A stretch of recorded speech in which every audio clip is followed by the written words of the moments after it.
Welcome to Beyond the B, an ongoing dialogue about the past, present, and future of the B Corp movement. Co-hosts Emmy Allison and Ryan Honeyman facilitate an open and honest conversation about the B Corp movement, advise companies on how to increase their impact, and provide a deep dive into the new B Corp standards that are shaping our community. Hi folks, Ryan Honeyman here from Lift Economy. So in today's episode, I'm going to go through the new standards that B Lab just released for companies with clients in controversial industries. So as many of you may or may not know, B Lab has already had standards, a constantly evolving set of standards for companies that operate within controversial industries. So for example, if you're a fossil fuel company, if you're a recreational cannabis company, if you are an agricultural business in Brazil, they have these certain categories, tobacco, etc., that if you operate in those industries, you may or may not be able to become a B Corp with certain requirements based on the Standards Advisory Council that B Lab has. They will make decisions as it relates to the types of industries that can certify as B Corps. And that list is available on the bcorporation.net website. Now, the thing they just released on November 18th is about companies with clients in controversial industries. So for example, Lift Economy, we're a consulting firm. And what if we have clients that are, say, a fossil fuel company or a pharmaceutical company or a gambling company? What happens to me as a B Corp if I work with clients who are in those industries? And so this is a report that I'm going to go through because it has some pretty big implications for a lot of companies that maybe have been B Corps for a long time or maybe attempting to certify as a B Corp, but there's going to be potentially some changes to the way that you're going to be assessed in the new standard. And not just the new standard, in the B Corp community more broadly. So I'll read this sort of intro sentence. This is on the bcorporation.net website, and the title is called Companies with Clients in Controversial Industries. This says, companies not directly involved in a controversial industry or practice, but who have clients in such industries, may be required to meet additional requirements in order to be eligible for B Corp certification. That was sort of the title framing, and it says, B Lab has developed a new framework to assess the negative impacts of certifying companies with clients in controversial industries, incorporating concepts from internationally recognized due diligence frameworks, which closely consider the nature of the involvement of the certifying company with their clients' potentially harmful activities. This framework will be used to assess company cases from the 18th of November 2024 onwards and incorporates elements from B Lab's new standards, though it may be subject to some changes. So that's the framing, and the sort of paper or this page, this website, goes down a little bit and talks about a new framework, which we're going to go through. And so just broadly, these updates, raise important questions about what it means to be a certified B Corp, how companies can align with the movement's values when operating proximate to high-risk sectors. And we'll explore the definitions of things like controversial versus ineligible industries. We'll break down the new pathways that B Lab has laid out to certification and focus on what it takes to comply with these standards. So let's get started. So first, let's define something. To understand, we'll first need to clarify what B Lab means by controversial versus ineligible. So controversial industries, and it has a list. These are industries where the company activities may be indirectly linked to adverse social or environmental impacts. So for example, charity lotteries, so privately operated lotteries serving as fundraising tools for charities. Debt collection agencies in emerging markets, so companies recovering overdue debts, often with heightened risks in vulnerable population. Nuclear power or radioactive materials, so companies involved in nuclear material production. Mining, So, the extraction of minerals and natural resources with inherent environmental risks, pharmaceuticals, and also recreational marijuana. So products containing THC used for non-medical purposes. It says, B-Lab also says new controversial industries may be added to this list once new requirements for those are developed. So it starts with these 6, and then it moves to ineligible industries. So these B-Lab is defining as companies or industries that act against B-Lab's theory of change. So this is the first time that I've heard B-Lab really talk about these are categorically against our whole theory of change, as opposed to just being controversial or otherwise. And so these include fossil fuel producers. So I should say, I actually worked with a client recently who saw fossil fuel, and they like, well, we work with the local grid operator in our area, and that grid operator does use fossil fuels to produce energy for their local grid. And based on B-Lab's definition, they talk about fossil fuels, specifically it being eligible for the exploration, extraction, or production of coal, oil, and natural gas. And it does exclude energy providers. So that, that utility company would not be an ineligible industry in B-Lab's current framing. Next one is gambling, pornography, firearms, weapons, tobacco, including nicotine products, prisons and detention centers, including labor. I'm in California, and we employ prison firefighters whenever there's firefighting to be going on. A huge percentage of our wildfire firefighters are prisoners, and so I guess the state of California is would not be eligible for B Corp certification if that were even a thing. So, slight tangent there. So for companies that have clients in controversial industries, certification is still possible, but there's some strict requirements. So now that you know the controversial industries and ineligible industries, let's move to the pathways. So pathways are this framework of 3 levels of involvement for companies working with clients in controversial industries. And admittedly, this may be hard to really parse out. I think this will become more clear as B-Lab releases more information. The first is associated with adverse impacts. So the company is associated with adverse impacts. So, for example, and we'll get into examples for all of these, but I'll just name the general term. And then in a bit, we'll talk about some actual case studies about what it might look like.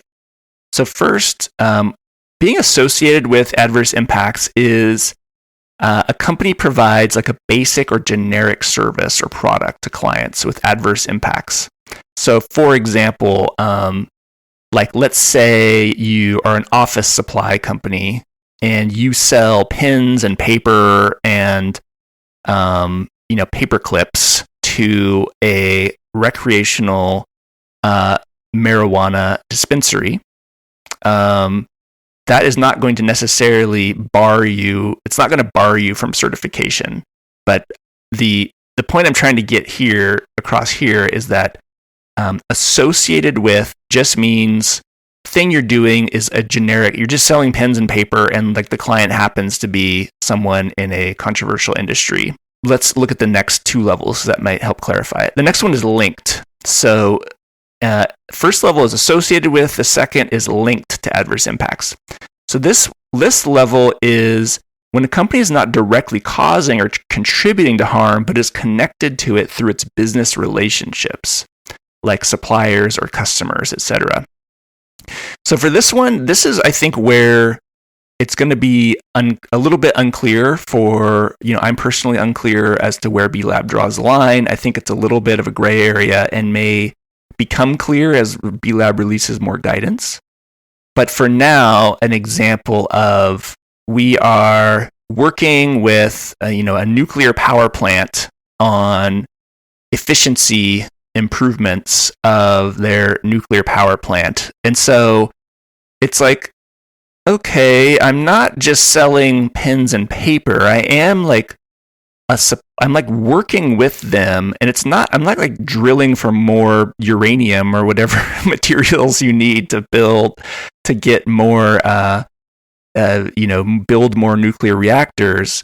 But it's not as simple as like, hey, I'm just, we're just the sort of healthcare provider for this power plant, or I'm like trying to help them with their business efficiency. So there's some gray area as to what it really means to be linked.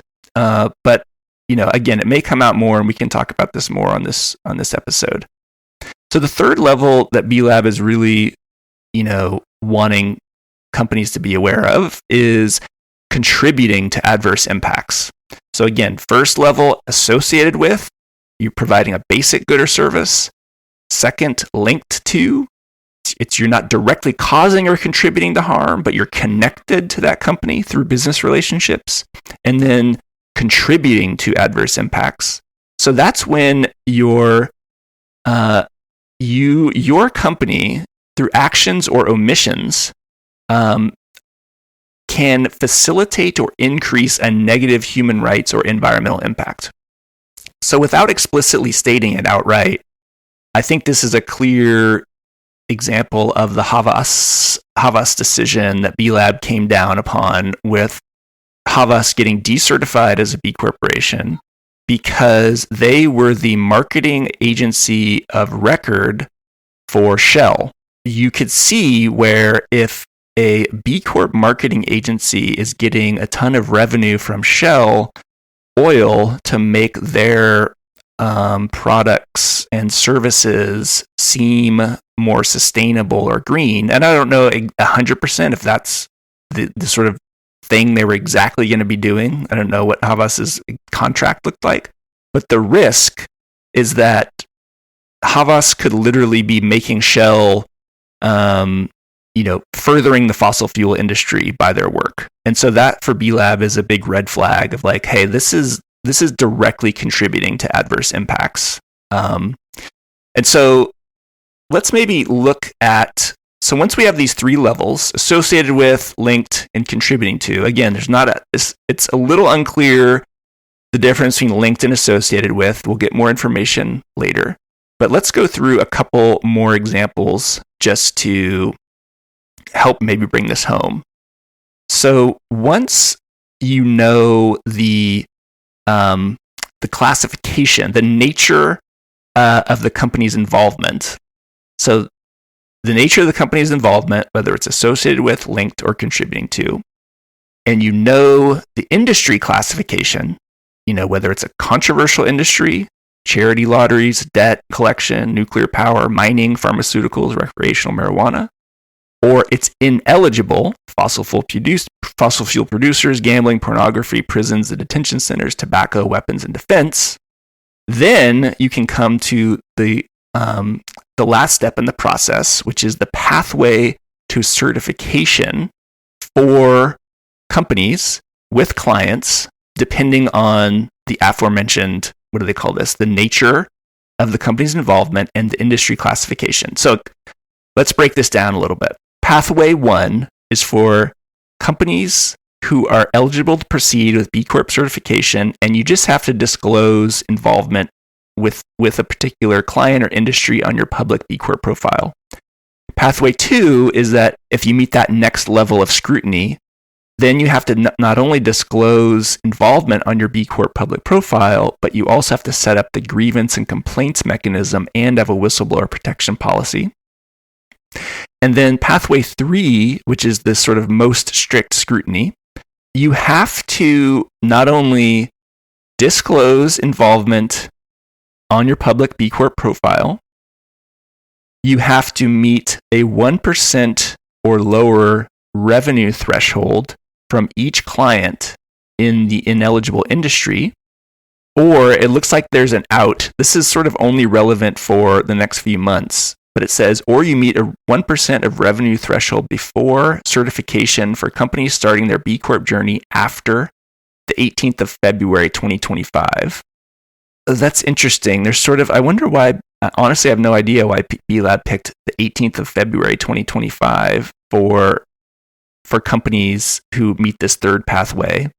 But the gist is that you would only come up into a pathway 3 requirement if you have companies, if you work with companies in ineligible industries that are actively contributing to adverse impacts with more than 1% of revenue from each industry. So let's give some real world examples, because I think pathway 3 is probably the easiest to understand. So this would be like legal support for fossil fuel companies. So a law firm structures contracts enabling a new oil drilling project. So obviously this is an action directly contributing to environmental harm. I think the Havas example of, doing marketing and promotion for a fossil fuel company. Similarly, marketing campaigns for gambling apps. Hey, we're doing marketing and ads for targeting gambling and really want to increase usage of our gambling products. And so the pathway requirement, if you're a company, so interestingly, it doesn't necessarily mean that you are out of B Corp certification if, let's take the law firm structuring fossil fuel contracts. So if you are a law firm actively structuring contracts enabling a new oil field drilling project, if your revenue from the fossil fuel clients is below a 1% threshold, you publicly disclose the relationship and you implement grievance and whistleblower policies. As it stands now, it looks like you could still certify as a B Corp. So that, I guess, okay. I don't know. It feels weird to say hey, if I'm literally structuring fossil fuel contracts, but hey, I'm only making, I'm $100 million company and it's only I'm making $1 million or $999,000 per year from this. It's well, okay. I know they're trying to give some wiggle room for people still be in the community, even though a very small portion of their business comes from ineligible industries. But it does seem a little weird that you wouldn't just be outright sort of banned. Again, it is what it is. I don't blame B Lab, and I think there's going to be more information coming out about this practice going forward. What's different? How is this different than what it used to be? Just so we can kind of sense how big are these changes. So the new framework, B Lab talked about it being drawing from internationally recognized due diligence frameworks, such as UN Guiding Principles on Business and Human Rights. So they're linking this to the concepts of associated with, linked to, and contributing to all come from those UN Guiding Principles. So this isn't B Lab just sort of making stuff up out of whole cloth. This is tied to international best practices. And the old framework was more that B Lab used to use for controversial industries. It was more on internal guidelines and a less it didn't tie to international standards necessarily in all cases. So they're trying to move it there. So the second sort of difference and change is this clear categorization of industries. So it used to just be controversial industries were kind of treated somewhat similarly, with a little less distinction between degrees of harm or eligible pathways. And then this new framework really clearly separates industries into controversial and ineligible categories. And so that's a change here. The third change is the specific pathways. So, the old framework was just typically required general disclosures and periodic reviews, but did not outline clear pathways with specific conditions. And this new framework includes those 3 distinct pathways based on the nature of the company's involvement and the percentage of revenue derived from those industries. So the pathway 1, 2, and 3.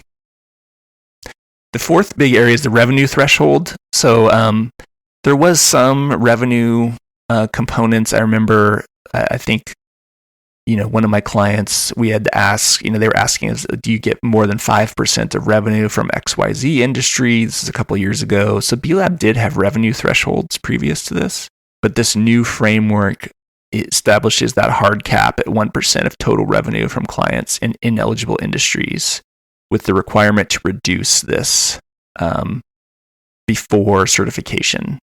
So I guess that's one, slight thing to notice is, like, if you are at, say, 2% of total revenue with clients in ineligible industries, and your certification is 18 months from now, well, you've got 18 months to sort of get your revenue from those clients down to less than 1%. So it's not necessarily that you're going to be barred from certification, but you might have to start making moves to get your total revenue percentage down below 1%.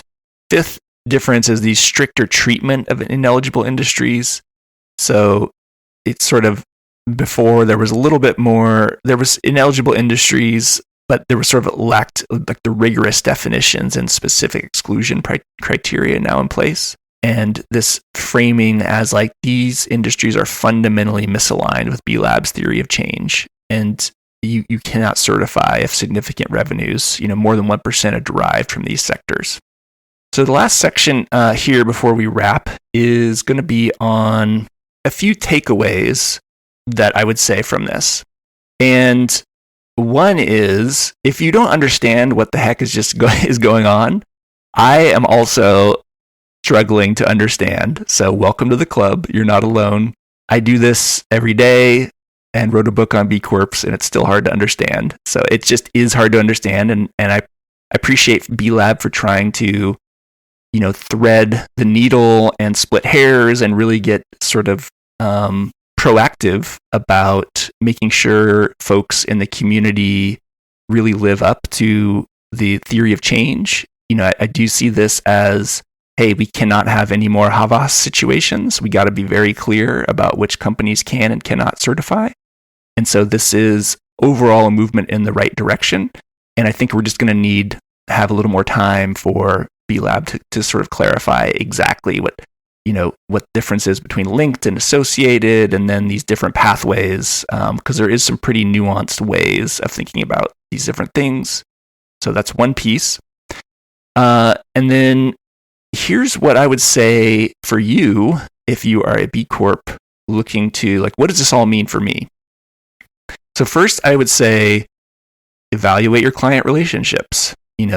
Think about who you're working with. If you have clients in these, 12 categories: charity lotteries, debt collection, nuclear power, mining, pharmaceuticals, recreational marijuana, fossil fuel producers, gambling, pornography, prisons and detention centers, tobacco, weapons and defense, then I would take a hard look at, do we want to continue to work in these? And you might have, if you're a larger company, you might have to talk to your sales teams and say, hey, if we want to be a B Corp, we cannot continue to build our book of business and our sales in these areas. It's not, again, like, it's not like you can't.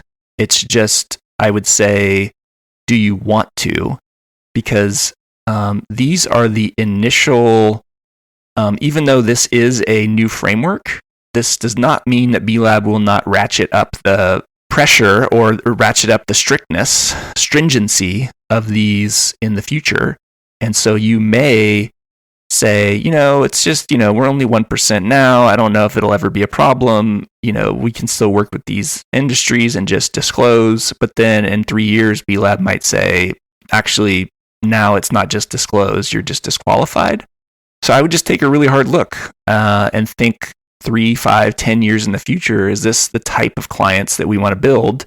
And can we generate business in other areas? And can we slowly extract ourselves from some of these industries that we're in? And it's going to be a pain.